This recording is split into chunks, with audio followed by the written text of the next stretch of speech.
Alright, let's count the interruptions and phone calls and message alerts that we get during this.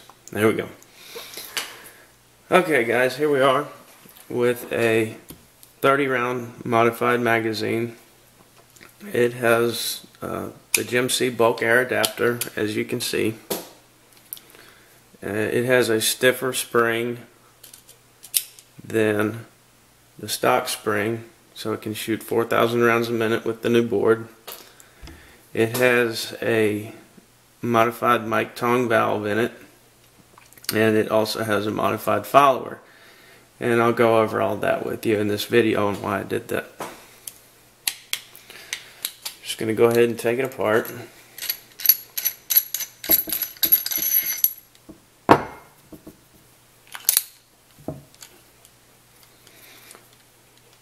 Now, if this is the first time that you've ever taken your expansion chamber off, it might be a little sticky and you might have to loosen it with some pliers.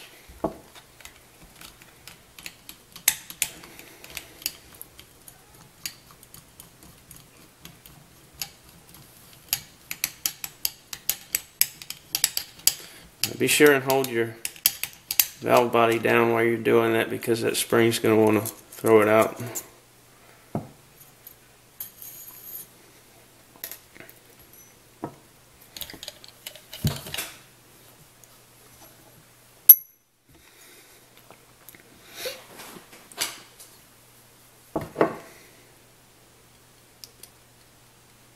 Alright, I say modified because I just trimmed a little off of the end of this valve. Let me go ahead and show you why I did that.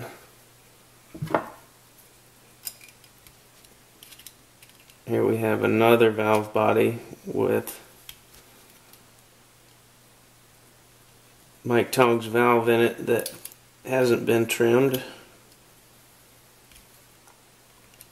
And with your valve seat all the way down, most likely what's going to happen is your valve stem is going to protrude into the BB firing chamber and not allow the BBs to enter. Some people remedy this problem, or have in the past, by loosening their valve seat. I don't recommend this for a few reasons, but to see, just a little turn and it works. And that was just a little bit of a turn. But you run the risk of bringing your valve seat closer to the solenoid plunger, and that could lead to all sorts of problems. Like your plunger could actually strike down and hit your valve seat. It could knock that bushing out that holds your rear seal in. Having it loose on here, it could back out and you can have all those problems. So rather than doing that, what I did was I just shortened mine a little bit by taking the hair off of the valve stem.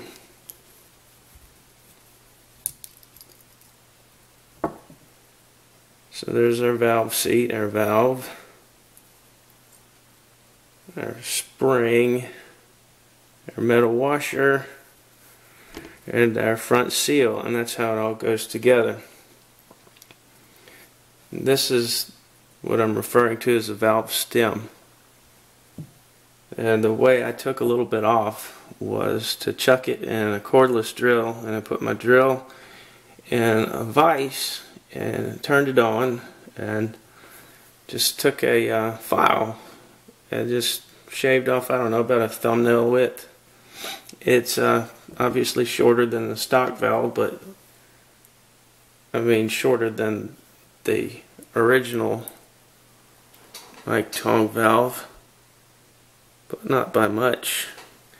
and it's longer, still longer than the stock valve by a good bit.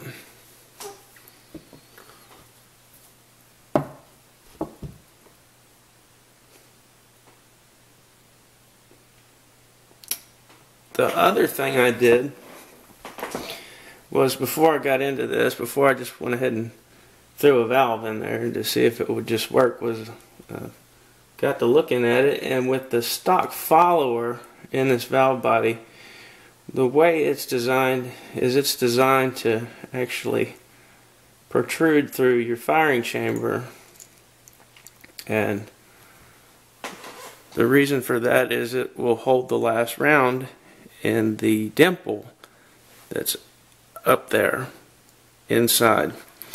Now this dimple is a little bit different than the ones I've seen that come with Blackbird magazines. The ones in a Blackbird magazine I've seen have a flat spot in the top where it's easy to epoxy in or JB weld in one of those little tiny magnets to get your BB centering. I did look at my barrel earlier to see if it was being damaged from misalignment, and it wasn't, so I'm just going to leave it like it is, because I put a magnet in there and it just didn't want to sit right, because this is concave, it's bowl shaped, it's not flat like on other magazines that I've seen on Blackbirds.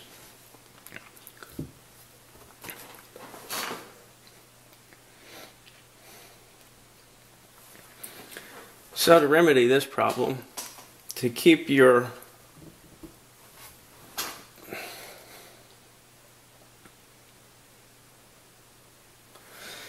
so what winds up happening is, when your follower from your stock follower is all the way up, because the valve is longer and it's poking up through there, it's actually going to hit, and you don't want it to hit that for obvious reasons. It's going to damage your valve, for one. It's not going to be very good on your solenoid. So to fix that problem, what I did was just basically ground off that part of it down to about this shoulder. Just took it off, see?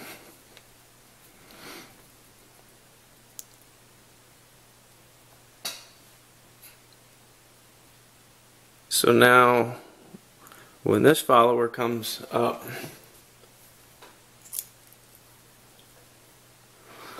there's no chance that the valve can hit it. But your last round is going to be in there loose. It's not going to be held by anything. But that's not really a big deal if you're shooting 4,000 rounds a minute, because chances are you're not going to be able to pull your finger off the trigger at the exact right time. Alright, and another thing that did was it allowed me to get another BB in there. So when I first started, I was at 20 rounds, down from the 30, and now fiddling with it, I'm up to 25 rounds for the magazine, and I'm hoping to get a few more. Maybe I'm thinking I can probably get a couple more if I cut the spring down. We'll just have to see if it'll feed the last few rounds right. I'll do that when I get another fill. I did try this out today and it worked fine. It's nothing, I mean, where is it? Is this the valve? No, this one. Yeah, shot it at 4,000 and there's no damage on the end of that whatsoever. And I think that has a lot to do with having a BB right where it needs to be and not halfway in the chamber. And, you know, of course hitting this. I don't know how much of a problem it would be for the stock valve to hit this. And I don't know if it's possible with the spring. But anyway, there's no chance of it hitting it with this follower. So we'll just go ahead and put this all back together. Let's see. Alright. Our valve. And the valve seat. Spring.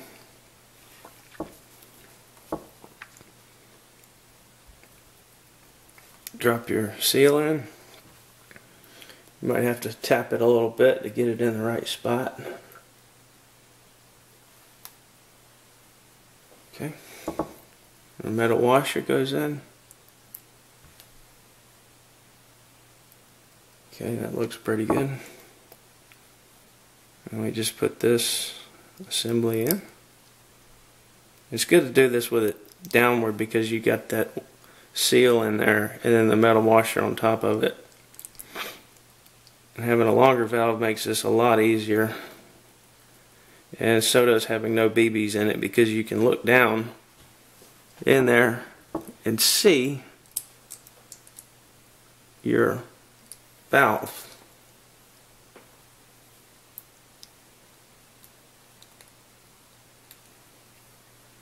Sometimes you have to fiddle with it.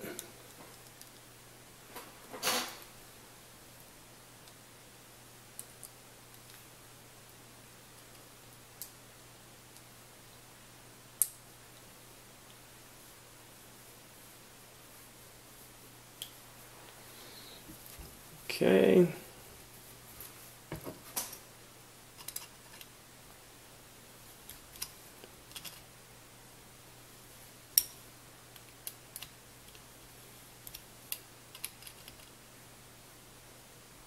Just lock everything down.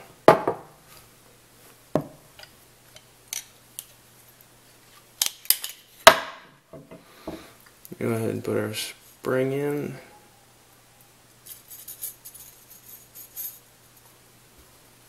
And our follower.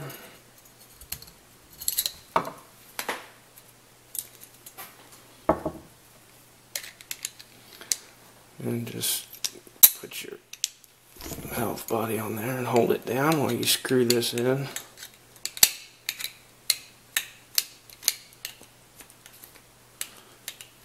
And I'm going to go off, well, there we go.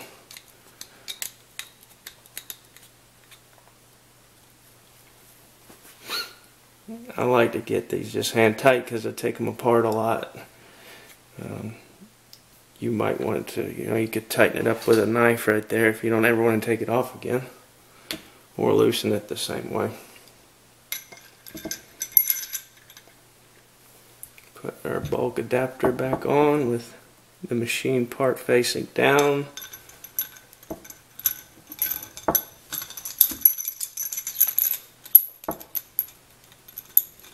And this lines up with the bottom of the magazine.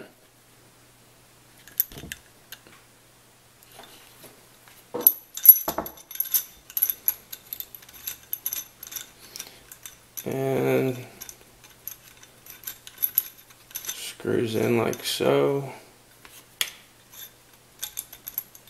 Make sure you get it in the middle of your cap there. And the instructions say to take a wrench and tighten it down until you feel it bottom out in here. Well, that's about all I know about that. 1, 2, 3. So that was 3. Okay, well, I'm going to be keeping you up to date on my findings when I test this with 1,000 PSI. Now I'm going to see what Craig wants. Hey, what's up, buddy?